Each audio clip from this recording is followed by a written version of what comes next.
David was crying behind the wheel at 2:47 a.m. when his father asked the question that would shatter everything. "Mijo, who are you, and why are you stealing me from my home?" The dashboard glowed green in the Nevada desert darkness, 2,847 miles to Albuquerque, New Mexico.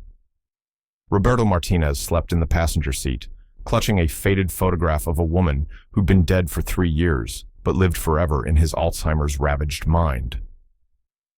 22 days earlier, David had made a promise everyone called insane: drive his father 3,000 miles from a Miami nursing home to New Mexico, chasing memories that might not even exist anymore. Now, somewhere between nowhere and home, he was beginning to understand that crazy might be the most beautiful thing he'd ever done. This is the story of how love travels farther than memory, and sometimes the longest journey is the one that brings you back to who you've always been. The phone rang at 3:17 a.m. 3 weeks earlier, cutting through David Martinez's dreams like a blade through silk. In his 47 years living in Houston, he learned that calls at this hour never brought good news. "Mr. Martinez." The voice was tired, clinical. "This is Sandra from Sunset Manor in Miami. Your father had an episode tonight." David sat up in his apartment, instantly awake. Through the window, the city sprawled endlessly under orange streetlights, a concrete ocean that suddenly felt too far from everything that mattered. What kind of episode? He became agitated around midnight, kept asking when he was going home, not here to Miami, but to New Mexico. "He doesn't remember this facility anymore, sir. He thinks he's supposed to be somewhere else." David rubbed his face, feeling the stubble scratch against his palm. His father, Roberto Martinez, had been at Sunset Manor for 8 months now. The progression of Alzheimer's was like watching someone disappear in reverse, recent memories vanishing first, leaving only the distant past burning bright as desert stars. "I'll be there tomorrow," David said. "Sir, you should know. He's been asking for you. But sometimes—" Sandra paused, choosing her words carefully. "Sometimes he thinks you're still 8 years old." David closed his eyes, remembering the man who used to carry him on broad shoulders, who taught him to use a hammer before he could properly hold a pencil, who built their house on Central Avenue with his own hands and enough love to last 3 lifetimes. "I understand. I'll be there." After hanging up, David stood at his apartment window watching Houston sleep.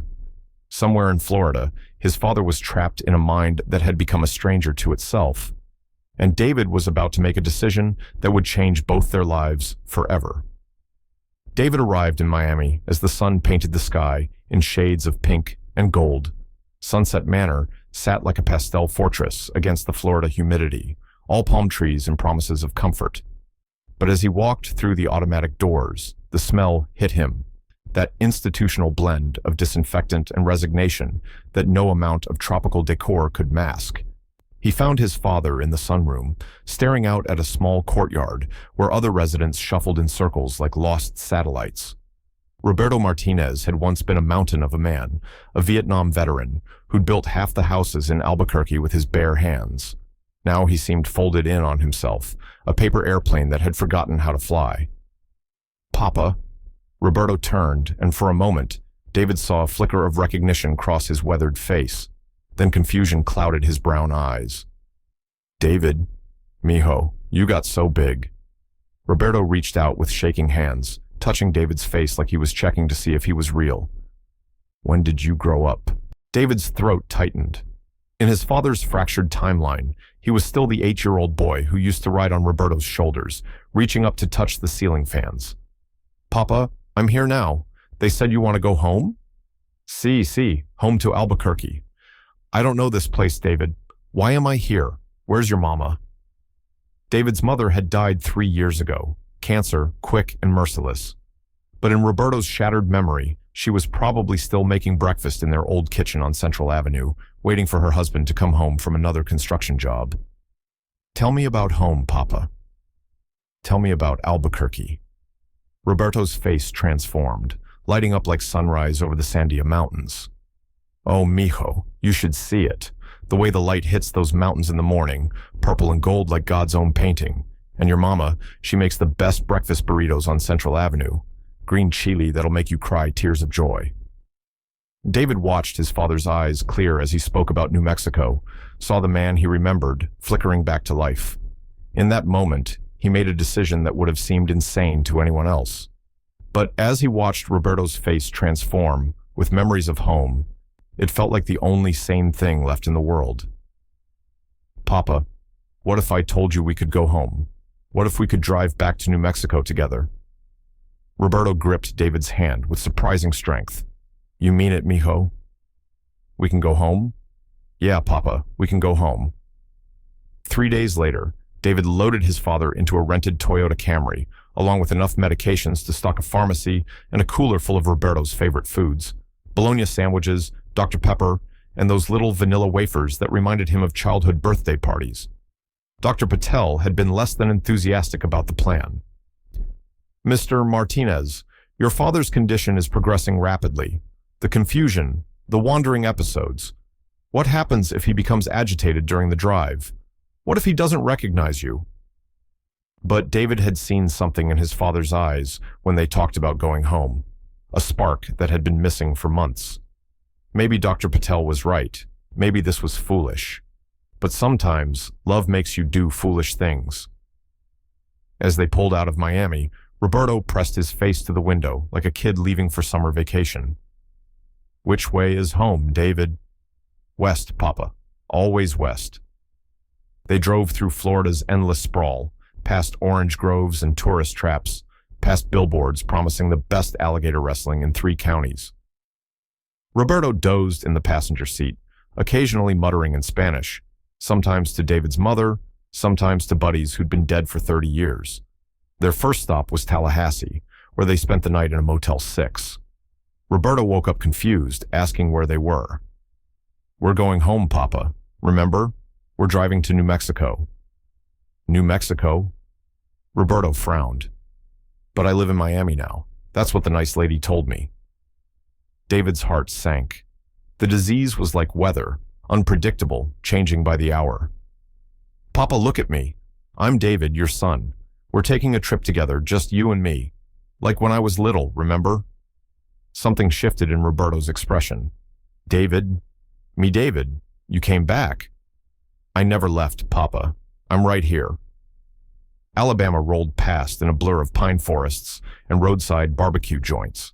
Roberto was having a good day. He recognized David, remembered they were traveling, even sang along to old Hank Williams songs on the radio.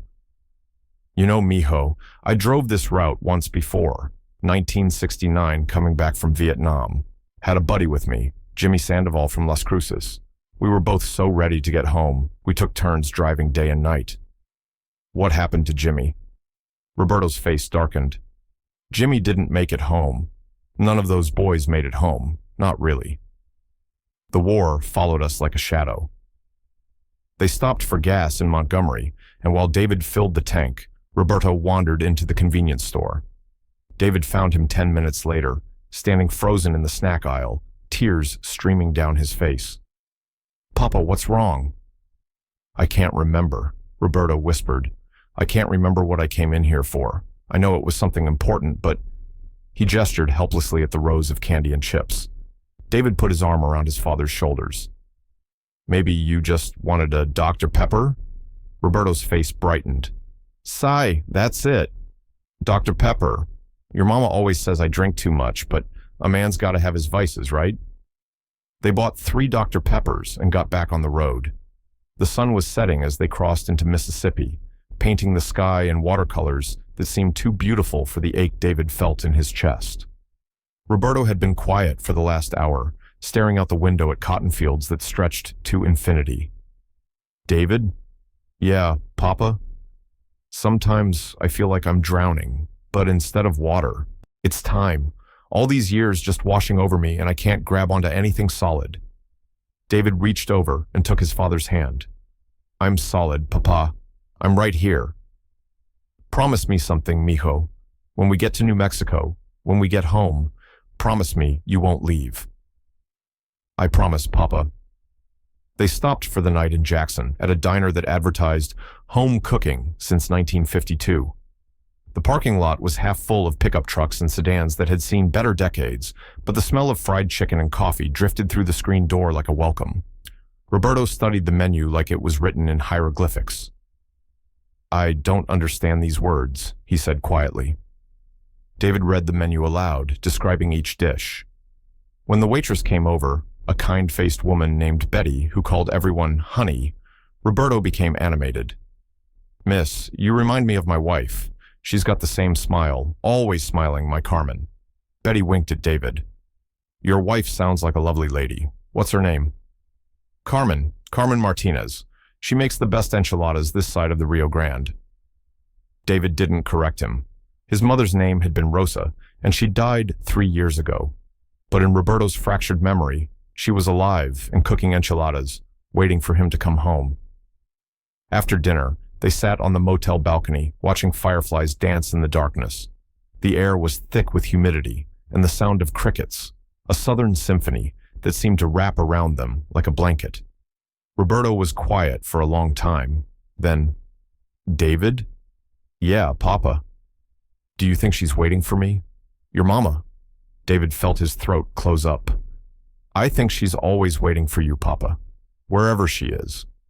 "Good, that's good, because I've got so much to tell her about this trip, about how proud I am of my boy."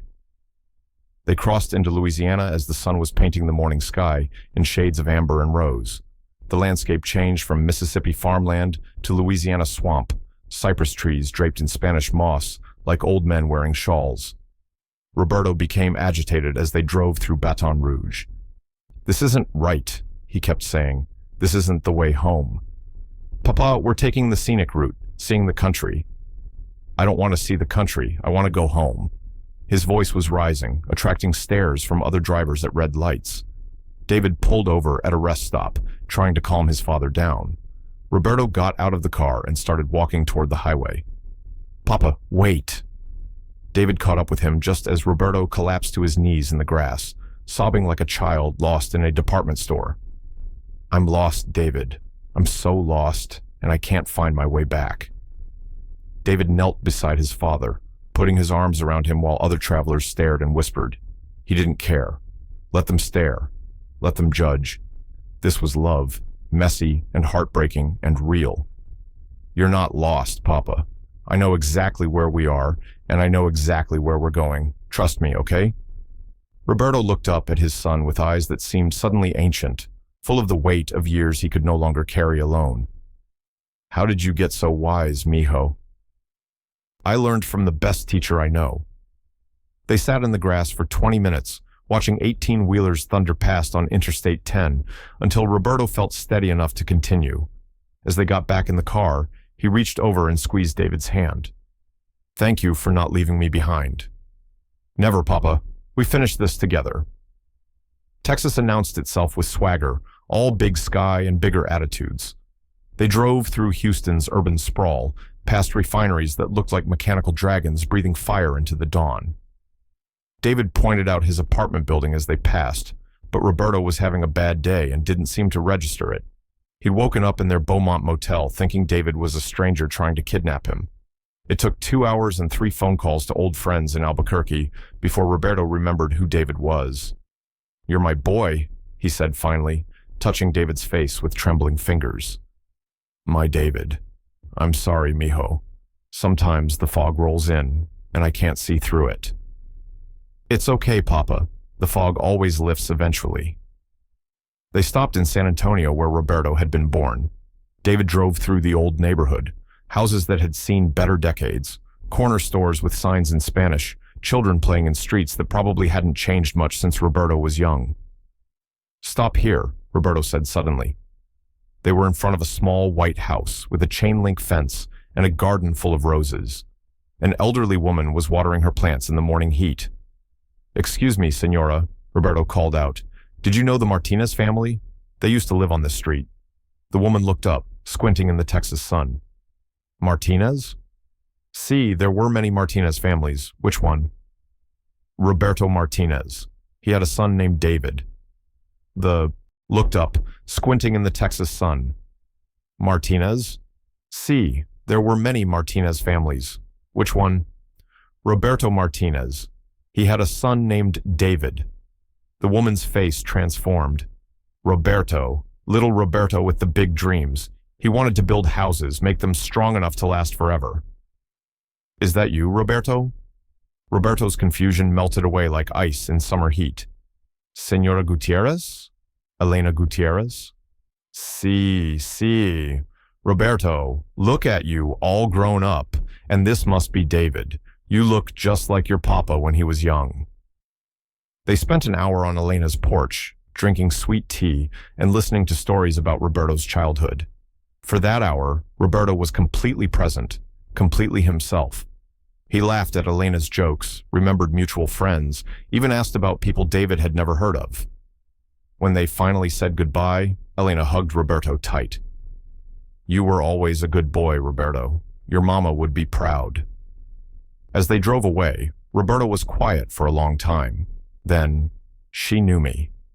After all these years, she still knew me. Of course she did, Papa. Some people leave marks that never fade. New Mexico appeared on the horizon like a promise kept. The landscape opened up into something vast and honest. Desert punctuated by mesas that looked like ancient fortresses, mountains that seemed to touch the sky with their peaks. Almost home, Papa. Roberto pressed his face to the window, watching the familiar terrain roll past like scenes from a half-remembered movie. I know this place. I helped build that bridge and that exit. That's where your mama and I had our first date. We went to see a movie at the drive-in theater. The Chief Auto Drive-In? See, that's it. We saw the good, the bad, and the ugly. She fell asleep halfway through, but I didn't mind. She looked so peaceful, like an angel. As they drove through Albuquerque, Roberto became more animated than David had seen him in months. He pointed out landmarks, told stories about every street corner, remembered details that David had forgotten from his own childhood. There's the church where we got married, and that's the restaurant where I proposed, scared as hell, but your mama just smiled and said yes before I even finished asking. They drove to the old house on Central Avenue, the house where David had grown up, where Roberto had built an addition with his own hands when David's sister was born, where Rosa had planted the garden that still bloomed every spring under new ownership. The current owners had painted it blue instead of white, and there was a swing set in the backyard where Roberto's workshop used to be. But the bones of the house were the same. The foundation Roberto had poured still solid after 40 years. Roberto stared at it for a long time, his hands pressed against the car window. It's smaller than I remembered, he said finally. Houses always are when you go back. Where's your mama? She should be here, making dinner.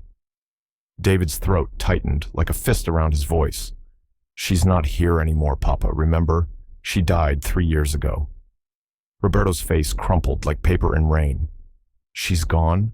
My Rosa is gone? Her name was Rosa, Papa, and yes, she's gone, but she loved you so much. Until the very end, she loved you. Roberto cried then, deep sobs that seemed to come from somewhere ancient and broken. David held him until the crying stopped, until the desert sunset painted the sky in shades of grief and hope, until the stars came out to witness two men learning how to say goodbye. They spent the next week in Albuquerque. David had booked them into a hotel near Old Town, but he took Roberto to all the familiar places, the church where his parents had married, the restaurant where Roberto had proposed, the construction sites where he'd spent 40 years building other people's dreams. Some days were good. Roberto would remember stories, recognize old friends from the construction crew, seem almost like his old self. They visited the cemetery where Rosa was buried, and Roberto talked to her gravestone like she was sitting right there beside him. I brought David home, mi amor. Our boy is so good to his old papa. You raised him right. Other days were harder. Roberto would wake up confused, not knowing where he was or why David was there. Once, he tried to leave the hotel at 3 a.m., convinced he was late for work at a job site that had been demolished 20 years ago. But even on the bad days, there were moments of clarity that cut through the fog like lightning. You know what I've learned, mijo? Roberto said one evening, as they sat watching the sunset from the foothills of the Sandia Mountains. The city spread below them like a circuit board of lights and possibilities. What's that, Papa? Home isn't a place. It's not a house or a street or even a city. What is it then? Home is the people who love you when you can't remember how to love yourself. Home is the people who stay when everything else goes away. David felt tears prick his eyes like tiny needles. Papa, you stayed, David. When I forgot your name, when I forgot my own name, you stayed. That's what home is. David reached over and took his father's weathered hand, still calloused from 40 years of honest work, still strong enough to hold on. I'll always stay, Papa. On their last day in Albuquerque, Roberto had one of his clearest moments in months. He woke up knowing exactly where he was and why they'd come. I want to see your mama's grave, he said. They drove to Fairview Cemetery, where Rosa Martinez had been buried under a simple granite headstone that read, "Beloved Wife and Mother." Roberto knelt in the grass, his weathered hands tracing the letters of her name like he was reading Braille. I'm sorry it took me so long to visit, mi amor. I got a little lost for a while, but David brought me home. He talked to her for 20 minutes, telling her about their trip, about David's kindness, about how proud she should be of their son. David stood back, giving his father this private moment with the woman who'd been his anchor for 53 years. When Roberto finally stood up, he looked at David with eyes that were completely present, completely aware. I'm ready to go back now, mijo. I'm ready to face whatever comes next. Are you sure, Papa? See, I know who I am now. I know where I come from, and I know that no matter what this disease takes from me, it can't take away the fact that I am loved. The drive back to Miami was quieter than the journey west. Roberto slept more, spoke less. But occasionally, he would reach over and squeeze David's hand, a gesture that said everything words couldn't.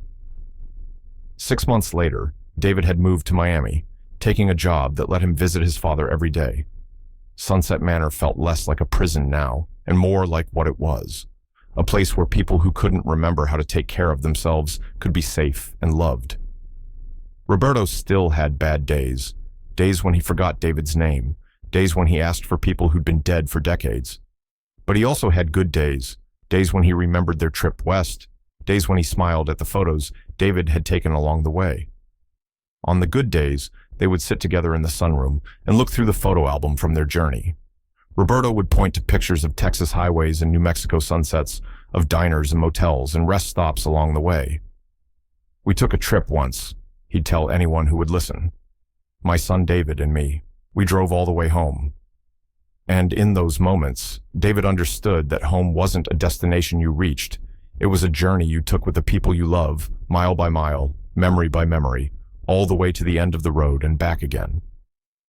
The long drive home had taught them both something precious, that love doesn't need memory to survive, that presence matters more than recognition, and that sometimes the longest journeys are the ones that bring you back to where you started, not to a place, but to an understanding of what it truly means to be family. In the end, they'd driven 3,000 miles to discover that home was never a place at all. Home was simply being together for whatever time they had left on whatever road lay ahead.